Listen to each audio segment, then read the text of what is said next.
गरीब की जादुई कुर्सी। एक शाहपुर नाम के गांव में एक बूढ़ा कारपेंटर था। वह बहुत ही बूढ़ा और बीमार था। बेटा श्याम, तुम भी अपने भाई राम के साथ कुछ काम क्यों नहीं करते? उसके काम में हाथ बटाते तो हमारी मदद हो जाती और तुम भी कुछ सीख लेते। सारा दिन अपने दोस्तों के साथ आवारागर्दी करते रहते हो। मुझे नहीं करना यह काम, ऐसा कहकर श्याम वहाँ से चला जाता है। बेटा राम, लगता है मेरा स्वास्थ्य बिगड़ रहा है। आज तुम इन कुर्सियों को बाजार में बेच आओ। ठीक है पिताजी। फिर राम कुर्सियों को लेकर बाजार चला जाता है। वह बाजार में जाकर एक तरफ अपना ठेला लगा कर के खड़ा हो जाता है और आवाज लगाता है, कुर्सियाँ ले लो, कुर्सियाँ, सस्ते व टिकाऊ कुर्सियाँ। तभी वहाँ पर एक व्यक्ति आता है और कहता है, अरे भाई, पहले यहाँ पर एक बूढ़े व्यक्ति कुर्सियाँ बेचता था, वह नहीं दिख रहा है आजकल। जी वह मेरे पिताजी थे, आजकल वह बीमार रहते हैं तो उनकी जगह पर मैं कुर्सियाँ बेचता हूँ। अच्छा, मैं कल आता हूँ। ऐसा कहकर व्यक्ति वहाँ से चला जाता है। उस दिन राम का एक भी कुर्सी नहीं बिकती है। वह उन्हें लेकर घर चला जाता है। घर जाकर वह अपने पिता के पास जाता है और कहता है, पिताजी आपकी तबीयत अब कैसी है? ठीक है बेटा, शरीर में जान नहीं है कि उठ सकूं। ठीक है, आप आराम कीजिए, मैं खाना बना देता हूँ। फिर राम खाना बनाने चला जाता है। कुछ समय में खाना बनकर तैयार हो जाता है। फिर वह अपने पिता को खाना खिलाता है और उन्हें सुला देता है। रोज की तरह वह सुबह सुबह ही कुर्सियाँ बनाने लगता है। तभी वहाँ पर एक साधु बाबा आते हैं। वह रामू से बोलते हैं, बेटा तुम तो बहुत ही अच्छे कुर्सियाँ बनाते हो। जी धन्यवाद बाबा। बेटा मैं पास के गांव से आया हूँ भिक्षा लेने, कुछ भिक्षा हो तो दे दो बेटा, इस गरीब साधु की दुआ लगेगी। जिस पर राम कहता है, बाबा मुझे माफ कीजिएगा, पर मेरे पास अभी कुछ भी नहीं है कि मैं आपको दे सकूं। कोई बात नहीं बेटा, तुम्हारे पास जो है वही दे दो। मेरे पास अभी तो यहाँ कुर्सियाँ हैं, आप इन्हें ही ले लीजिए। फिर साधु बाबा एक कुर्सी लेकर वहाँ से चले जाते हैं। तभी वहाँ पर श्याम आता है और वह राम से कहता है, क्या पूरा दिन बेकार के कुर्सियाँ बनाता रहता है, इनसे कुछ नहीं होने वाला। ऐसा कहकर वापस वह घूमने चला जाता है। फिर राम कुर्सियों को ठेले पर लेकर बाजार की तरफ चल देता है। बाजार में जाकर वह आवाज लगाता है, कुर्सियाँ ले लो, कुर्सियाँ, मजबूत और टिकाऊ कुर्सियाँ। पर आज भी उसकी एक भी कुर्सी नहीं बिकती है। वह उदास मन से घर की तरफ चल देता है। घर पहुंचता है तो देखता है कि गांव के मुखिया उसके घर के आगे बैठे हुए थे। वह उनके पास जाता है और बोलता है, राम राम मुखिया जी, आप यहाँ कैसे आना हुआ? भाई तुम्हारे बाप ने हमसे उधार लिया था, उसे अभी तक नहीं चुकाया, वही वापस लेने आया हूँ। उधार? मुझे तो इसके बारे में कुछ नहीं पता है। तुम्हें नहीं पता है तो अपने बाप से पूछ ले, वही सब बता देगा। फिर राम घर के अंदर जाता है और अपने पिता से पूछता है, पिताजी बाहर गांव के मुखिया आए हुए हैं, वह किसी उधार के बारे में बात कर रहे हैं। हाँ बेटा, वह मैंने श्याम की पढ़ाई के लिए उधार लिया था, पर वह निकम्मा पढ़ाई भी नहीं करता और पैसे बर्बाद कर दिया। अब पता नहीं मुखिया का कर्ज कैसे चुकाऊंगा। कोई बात नहीं पिताजी, आप आराम कीजिए, मैं देखता हूँ। मुखिया जी अभी तो मेरे पास पैसे नहीं है कि मैं आपका कर्ज चुका सकूं, पर मैं आपका कर्ज जल्द ही चुका दूंगा। जल्द नहीं, इस महीने के अंत तक चुका देना चाहिए, नहीं तो मैं तुम्हारा घर छीन लूंगा। फिर मुखिया वहाँ से चला जाता है। राम वहीं पर उदास बैठ जाता है और सोचने लगता है कि मुखिया का कर्ज कैसे चुकाऊं।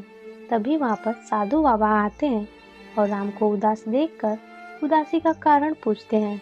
फिर राम उन्हें सारी बातें बताता है, जिस पर साधु बाबा कहते हैं, उदास ना हो बच्चा, ऊपर वाला सब ठीक कर देगा, उस पर भरोसा रखो। फिर वह वहाँ से चले जाते हैं, पर राम वहीं पर उदास बैठा था। तभी वहाँ पर एक व्यक्ति आते हैं और कहते हैं, अरे भाई सुनो, यहाँ पर बहुत ही मजबूत और अच्छी कुर्सियाँ मिलती हैं। जिस पर राम कहता है, जी हाँ, आपने बिल्कुल सही सुना है, कहिए क्या चाहिए? मुझे 100 कुर्सियाँ चाहिए, 1 हफ्ते के अंदर मिल जाएंगी। यह सुनकर राम खुश हो जाता है और कहता है, जी हाँ बिल्कुल मिल जाएंगी। ठीक है, तो यह लो कुछ एडवांस, बाकी काम हो जाने के बाद मिलेगा, लेकिन मुझे ये कुर्सियाँ समय पर मिल जानी चाहिए। जी हाँ, एकदम समय पे मिल जाएंगी। फिर वह व्यक्ति वहाँ से चला जाता है। राम यह बात जा करके अपने पिता से बताता है, जिसे सुन करके वो बहुत खुश होते हैं। स्टोरी पसंद आया तो लाइक और शेयर करें और ऐसे ही मजेदार स्टोरी देखने के लिए हमारे चैनल को सब्सक्राइब करें। धन्यवाद। गरीब की जादुई कुल्हाड़ी। एक गांव में एक गरीब लकड़हारा रहता था। वह पूरा दिन जंगल में लकड़ी काटता और शाम के समय उन्हें ले जाकर के बाजार में बेच आता। उससे जो पैसे मिलते तो वह उन पैसों से घर के सामान लाता, जिसे बना करके वह, उसकी पत्नी और बच्चे खाना खाते। ऐसे करके उसका जीवन कट रहा था। एक दिन सुबह सुबह ही उसकी बेटी को बहुत ही तेज बुखार लग जाता है, जिस पर उसकी पत्नी आरती कहती है कि अजी इस छोटी को बहुत ही तेज बुखार है, आप वैद्य जी को बुला लाइए ना। तुम्हें पता है आरती, मेरे पास वैद्य जी को देने के लिए पैसे नहीं है। जो रोज कमाता हूँ, शाम के समय खाने के लिए घर का सामान लेते आता हूँ। आप उनसे उधार में दवा लेते आइए और शाम के समय उन्हें पैसे दे दीजिएगा। वह उधार दवा देंगे? आप जाएंगे वहाँ पर तब तो पता चलेगा ना कि देंगे कि नहीं। फिर सोहन वैद्य जी के पास जाता है और कहता है, वैद्य जी, मेरी बच्ची का बुखार से बहुत ही बुरा हाल है, कुछ दवा दे दीजिए, मैं शाम तक वापस दे दूंगा। अरे सोहन भाई, ऐसी बात क्यों कर रहे हो? ये ले लीजिए दवा, दोनों में से आधी आधी गोली कुछ खिलाने के बाद खिला दीजिएगा। फिर सोहन दवा लेकर के घर की तरफ चल देता है। घर जा कर के दवा वह आरती को दे देता है और कहता है, इन सभी दवा में से आधी आधी खिला दो, पर कुछ खिलाने के बाद। जिस पर आरती कहती है, घर में कुछ नहीं है कि बना करके अपनी बच्ची को खिलाऊं। रात की बासी रोटी होगी, एक वही बचा होगा। ठीक है, वही खिला दो। मैं जा रहा हूँ जंगल लकड़ियाँ काटने, ताकि खाने का बंदोबस्त कर सकूं। फिर सोहन चला जाता है। आरती अपनी बेटी को रात की बची हुई बासी रोटी खिला करके दवा खिला देती है और सुला देती है। सोहन जंगल में जा करके खड़ा होकर के यह सोच रहा था कि कौन से पेड़ को काटा जाए। फिर उसे एक पेड़ दिखता है जो नदी के बिल्कुल पास होता है। सोहन कहता है, लगता है कि यह पेड़ सूख चुका है और यह कभी भी गिर सकता है, इसे ही काट लेता हूँ। फिर वह पेड़ के ऊपर चढ़ करके एक डाली को काटने लगता है। तभी अचानक से उसके हाथ से कुल्हाड़ी छूट जाता है और नदी में जाकर के गिर जाता है। फिर सोहन नीचे उतरता है, नदी के किनारे खड़ा होकर अपनी कुल्हाड़ी ढूंढने की कोशिश करता है, पर उसे कुल्हाड़ी कहीं नहीं दिखती है। वह दुखी मन से कहता है, हे भगवान, ऐसा हमेशा मेरे साथ ही क्यों होता है? अगर आज मेरी कुल्हाड़ी नहीं मिली तो मैं लकड़ी कैसे काटूंगा और ना ही उन्हें बेच पाऊंगा। लगता है कि आज मुझे और मेरे पूरे परिवार को भूखे सोना पड़ेगा। तभी वहाँ पर एक नदी से परी निकलती है और कहती है, हे मानव, मुझसे तुम्हारा यह दुख देखा नहीं जा रहा, इसलिए मैं यह एक जादुई कुल्हाड़ी तुम्हें दे रही हूँ। इससे तुम जितना चाहिए उतना लकड़ी मांग सकते हो, यह तुम्हें ला कर के देगा। फिर वह परी सोहन को वह जादुई कुल्हाड़ी दे करके वहाँ से गायब हो जाती है। सोहन को यह सब सपना लग रहा था। वह कहता है, हे जादुई कुल्हाड़ी, मेरे लिए एक जादुई लकड़ी का गठरी ला दे। सोहन के इतना कहते ही वहाँ पर एक बड़ी सी लकड़ी की गठरी आ जाती है। लकड़ी की गठरी देख करके सोहन बहुत ही खुश हो जाता है। फिर गठरी सर पर रख करके बाजार की तरफ चला जाता है। बाजार में जा करके वह उन लकड़ियों को बेच देता है और पैसे कमा लेता है। उन पैसों से वह घर के लिए राशन लेता है और घर की तरफ चल देता है।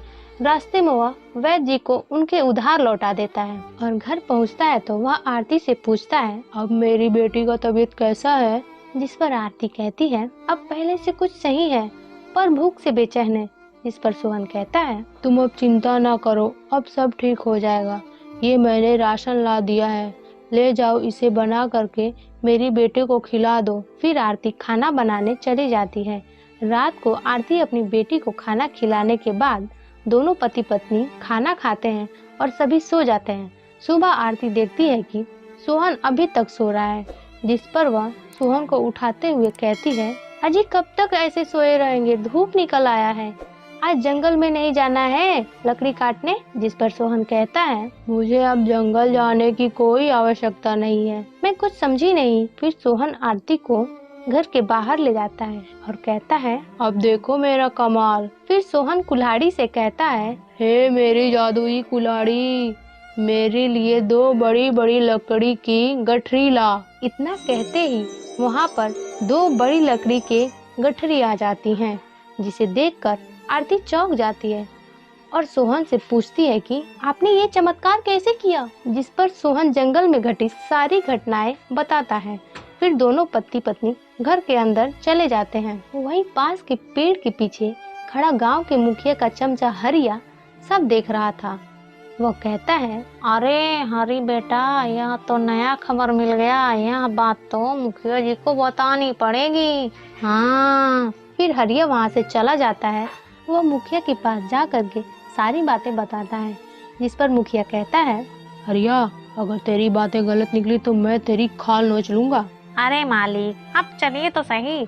फिर मुखिया अपने आदमियों के साथ चल देता है। वह लोग जा करके सोहन के घर के पास वाले पेड़ के पीछे छिप जाते हैं। फिर सोहन घर के बाहर आता है और जादुई कुल्हाड़ी से लकड़ी की गठरी मांगता है।